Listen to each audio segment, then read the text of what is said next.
नमस्कार दोस्तों, स्वागत है आपका आज के विश्लेषण में।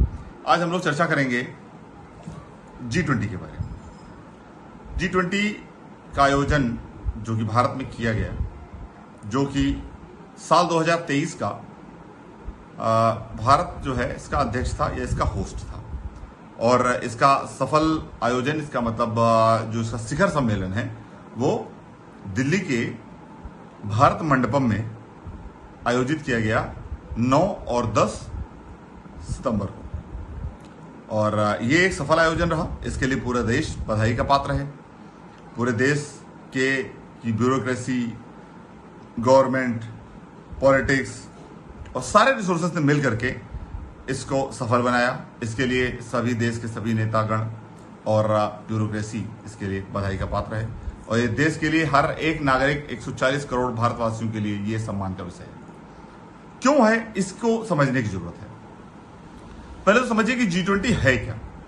G20 देश, 20 देश ऐसे हैं, ये विश्व के 20 बड़ी इकोनॉमीज का एक संगठन है। ये इकोनॉमिकल गुट है या ग्रुप ऑफ 20। इसमें 19 देश और एक यूरोपियन यूनियन शामिल था। ये सारे देशों का नाम आप देख सकते हैं।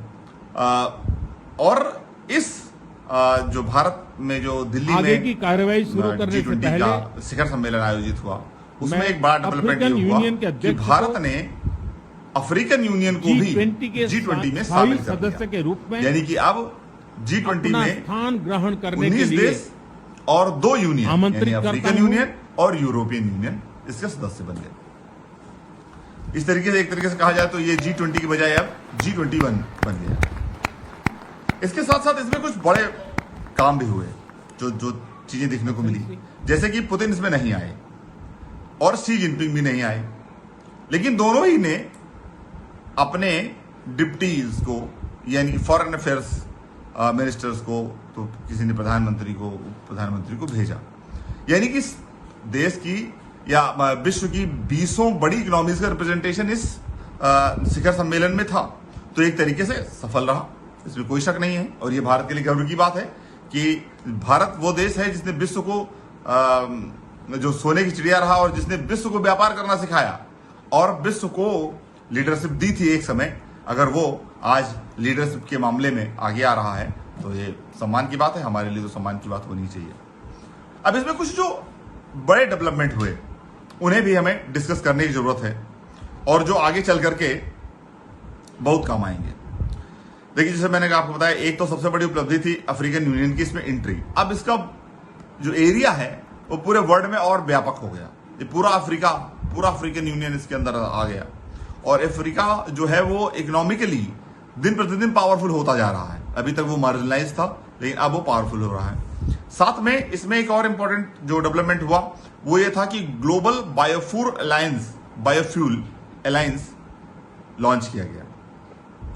इसमें जो भारत मतलब न्यू दिल्ली डिक्लेरेशन है वो G20 के सभी देशों ने सर्वसम्मति से इसको एक्सेप्ट किया। ये सबसे बड़ी उपलब्धि ये है कि इससे पहले जब इंडोनेशिया में ये हुआ था तो वहां पे सर्वसम्मति से इसको पारित नहीं किया गया था। कुछ ऑब्जर्वेशंस लगा दिए थे जो उनके विरोध के बावजूद के बाद इस डिक्लेरेशन को वहां से घोषित किया गया था। लेकिन यहां भारत में कोई ऑब्जर्वेशन नहीं, किसी ने कोई आपत्ति नहीं की, सबने सर्वसम्मति से इस डिक्लेरेशन को पास किया। इसमें जो 5 बड़ी बातें हुई हैं कि ग्लोबल बायोफ्यूल अलायंस को मंजूरी दी गई। बायोफ्यूल को आप समझिए, बायोफ्यूल वो है जिसमें जो फॉसिल फ्यूल, मतलब कि जो जमीन से निकाला हुआ जो जीवाश्म ईंधन है, जिसको प्रोसेस करके हम लोग पेट्रोल, डीजल के रूप में, केरोसिन के रूप में इस्तेमाल करते हैं। वही बायोफ्यूल वो है जो मतलब जैसे पेड़ पौधे, अनाज, शैवाल, भूसी, फूड वेस्ट से जो बनने वाला जो ईंधन है उसे बायोफ्यूल कहते हैं। तो इसके इस्तेमाल को बढ़ाने के लिए G20 के देश अब काम करेंगे, ऐसी सहमति इस डिक्लेरेशन में हुई है। और ये पर्यावरण के लिए बहुत अच्छा रहेगा। पेट्रोल डीजल पर इसमें धीरे धीरे जो निर्भरता है वो कम होगी।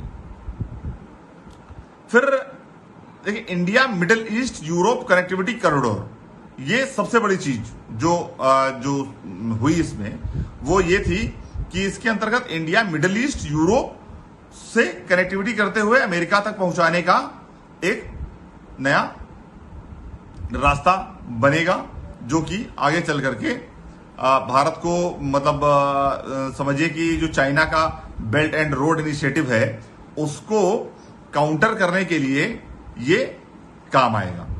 इसमें क्या कहा गया है कि जो है वो भारत से मिडिल ईस्ट के देशों में एक रेलवे का नेटवर्क और जो है वो अमेरिका तक एक ट्रांसमिशन नेटवर्क बनाए जाने की तैयारी की गई है, जिसके अंतर्गत भारत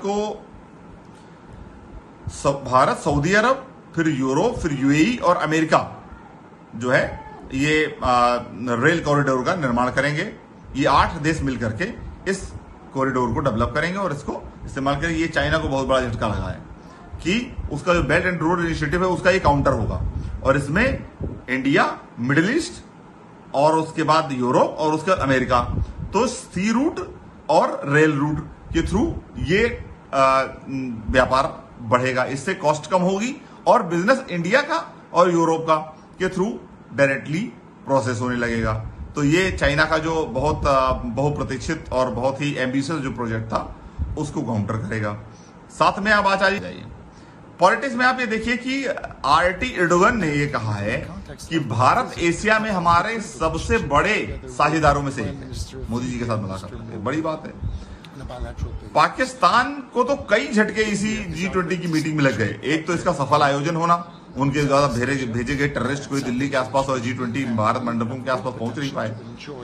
दूसरी बात, उन्होंने पहले ही ये माहौल बना दिया था कि सऊदी अरब के क्राउन प्रिंस मोहम्मद बिन सलमान इसमें नहीं आएंगे, लेकिन वो पहले ही दिन पहुंच गए। उन्होंने ये भी माहौल जो है उनकी मीडिया इस बात का भी माहौल बना रही थी कि टर्की की president RT Erdogan, Recep Tayyip Erdogan इसमें नहीं आएंगे, लेकिन वो भी आ गए।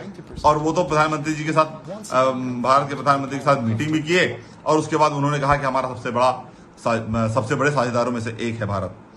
तो ये दिखाता है कि अब इंडिया के साथ कोई भी खुल करके भिड़ने की स्थिति में नहीं है। फिर दूसरी बात और आज ये वर्ल्ड पॉलिटिक्स को, जो दिल्ली डिक्लेरेशन साइन हुआ, इसमें 20 देशों ने भाई जब मीटिंग हुई अच्छा, इसमें जो मुख्य हीरो रहे जो कुछ लोग, उनको भी आप लोगों को जानना चाहिए कि कौन सबसे बड़े हीरो रहे। तो सबसे बड़े हीरो मेरे हिसाब से तो रहे ऋषि सुनक। ऋषि सुनक जब से भारत में आए तब से मतलब चर्चा में ही थे वो कि वो क्या करने वाले हैं। उनकी पत्नी अक्षता मूर्ति भी चर्चा में रही।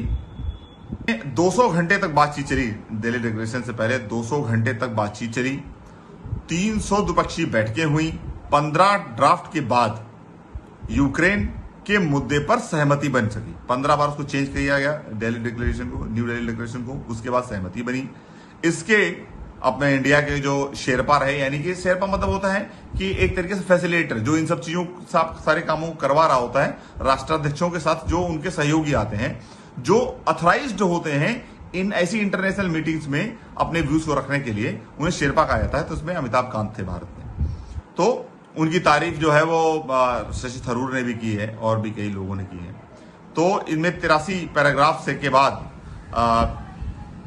इस विवाद को, यानी कि